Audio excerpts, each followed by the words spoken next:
Hey guys, it's Lazy and I want to talk with you guys about my day 1 Power Siphon Ballista totem bleak start. It was a disaster because I spent like 3 to 4 hours in Act 1 and 2 trying to go through all the disconnections and rollbacks. It gets a little bit better, but still a few rollback here and there, so my campaign was like 7-8 hours and it was kind of embarrassing. Anyway, so my characters right now is level 90. And I am able to push to about red maps now in under a divine worth of gear. So my gear is just very bad. And you will be able to play this build, push it to red maps, and you have plenty of damage, okay? Because the nerf to Power Siphon actually doesn't really hit us as hard. This is because of the Mercenaries. And Mercenaries, I can tell you right now, is an amazing addition to your aim games. So for example, the nerf to Power Siphon was roughly 15%. And then I get a Mercenary right now, I can run him and he buffed my damage by about roughly 35% more. So we just gained 20% more damage. And again, this build is going to be stronger than lastly. I'm also a little bit tired, so sorry if my voice sounds very tired because I am. I played for about 10 hours straight now and I really enjoy the league and I want to play more, but anyways, just want to do a quick update for you guys. So yeah, I'm just going to show you, I'll talk about the Mercenaries, I'm going to talk about my skill trees, my current skill trees, gears, and the outlet strategies, and then I will quickly do a map showcase by the end of this video as well, so let's get started. Alright, so we'll do a quick recap of what happened during day 1. Essentially, I was able to play on league launch, get through the campaign very painfully with a lot of disconnect. I am able to get my characters to level 90 now. My gear is under, I'll say 50 chaos, maybe a bit more, but a lot of the gears I sort of self-found it from just fighting Mercenaries. And so I'll go over the gears a bit later. But this character this time around have a much better time just because I find the unique items a lot cheaper than before. The 2 core unique items on the build is only 1 chaos and 3 chaos.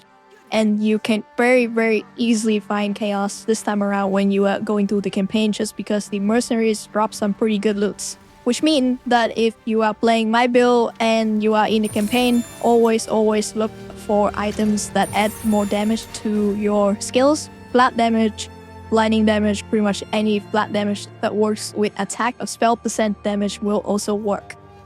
Alright, so I'll try to keep it very simple because honestly the gear itself is just really cheap. You know, beside the 6 link that I have, you can easily just run this on a 5 link and you should still be able to have enough damage for red maps. The builds this time around is just so much better with the additional support from the Mercenaries.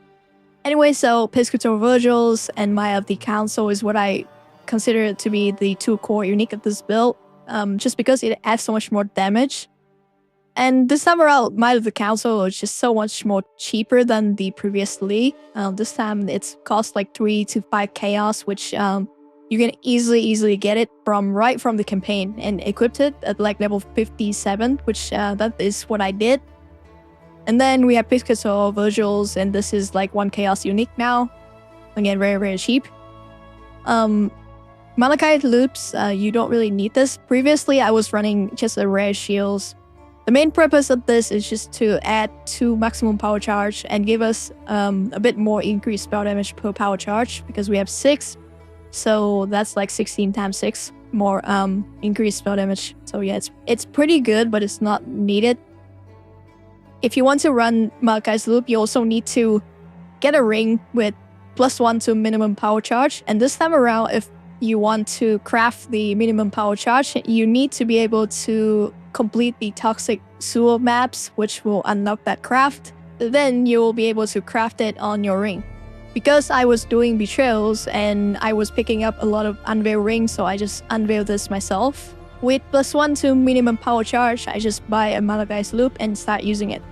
If you don't have this, all you need to do is just to spec into instability to fall the +1 maximum power charge, and then you get +1 minimum power charge from here, and you just run the setups with 5 power charge instead of worrying about that. And you can run a ring with like more flat damage. On here it's just like this.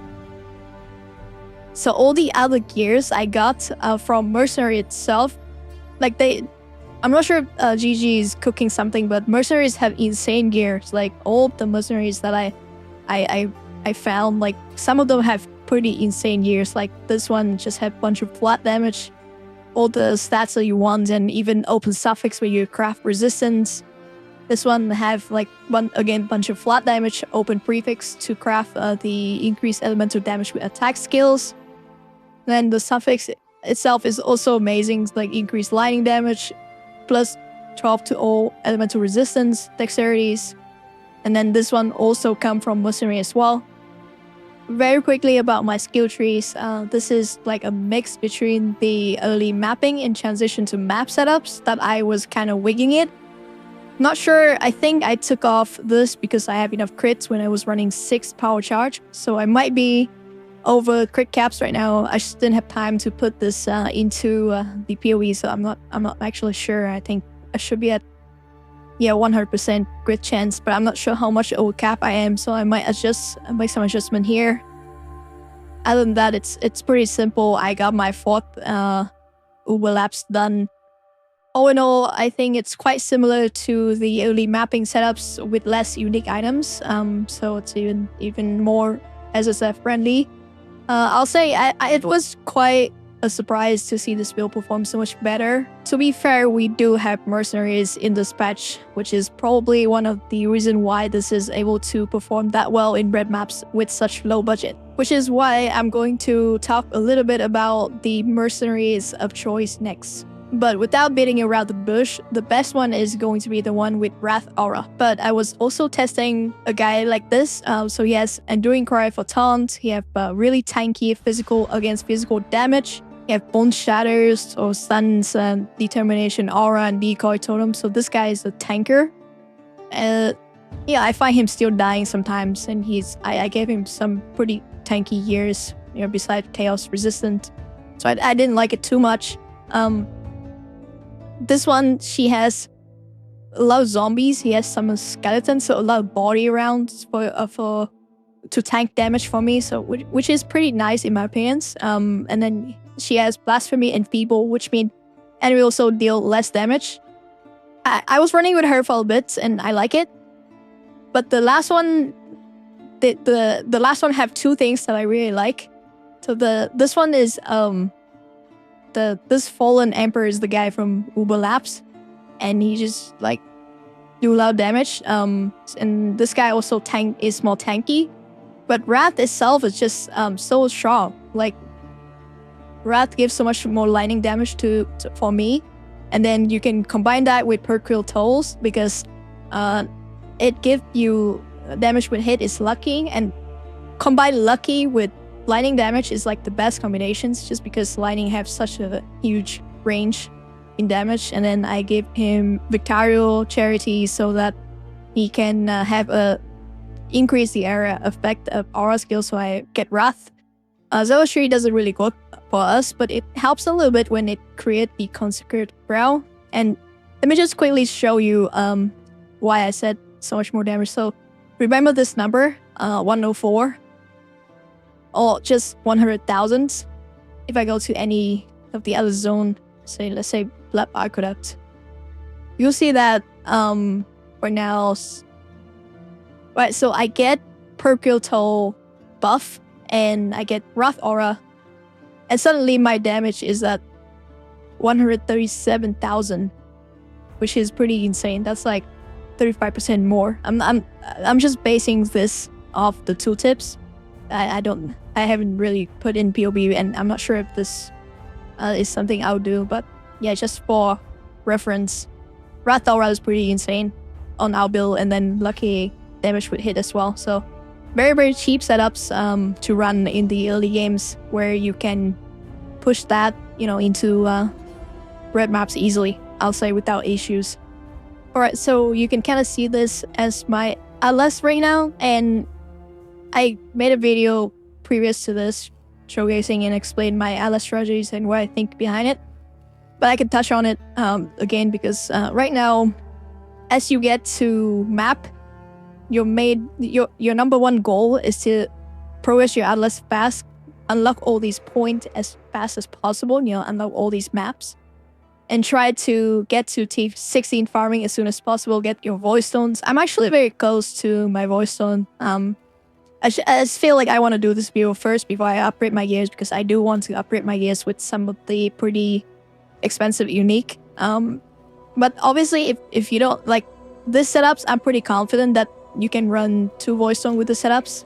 You're not the tankiest setup in the world, but you just put down your totems and run away.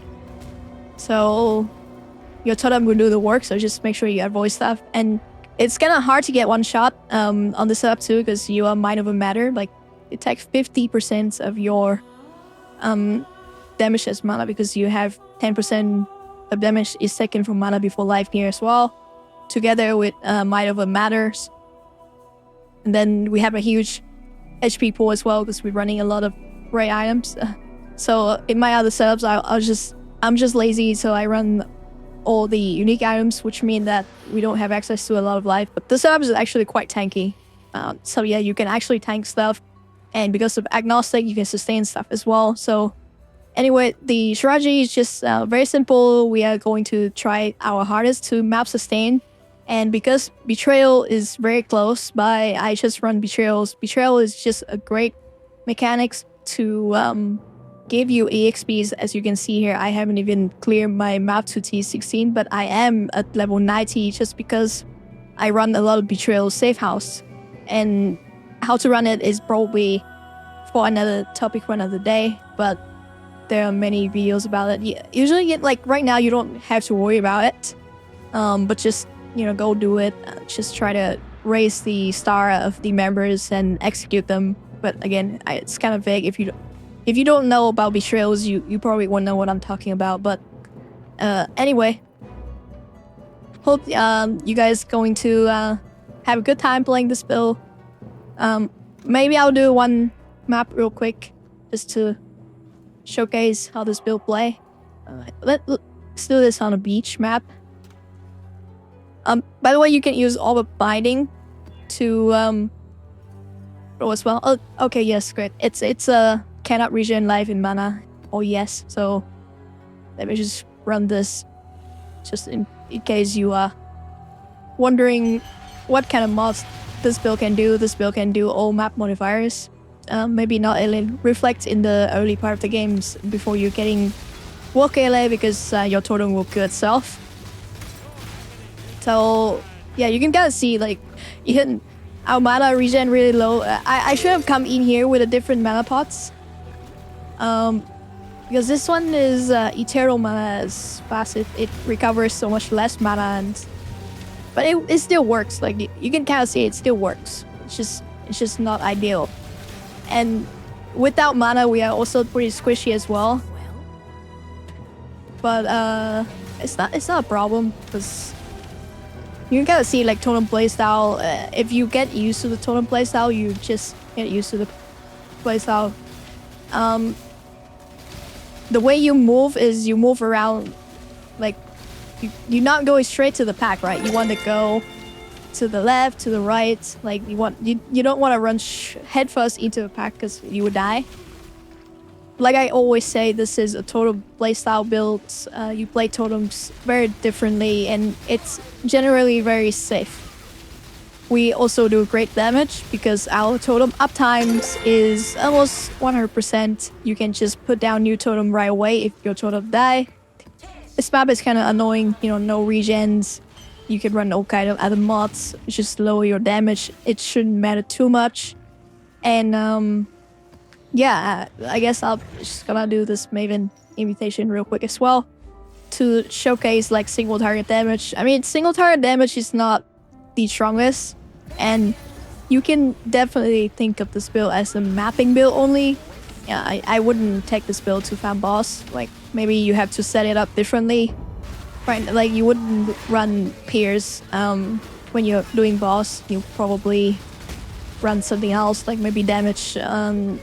I'm not sure if there's like better damage link. Maybe Power Siphon itself is just not that good of a skills. But yeah, you can see how fast these maybe invitation bosses go down. So just for mappings, this shouldn't be a problem. And with that, I hope you enjoy this build. Good luck with your drops, and I'll see you in the next update.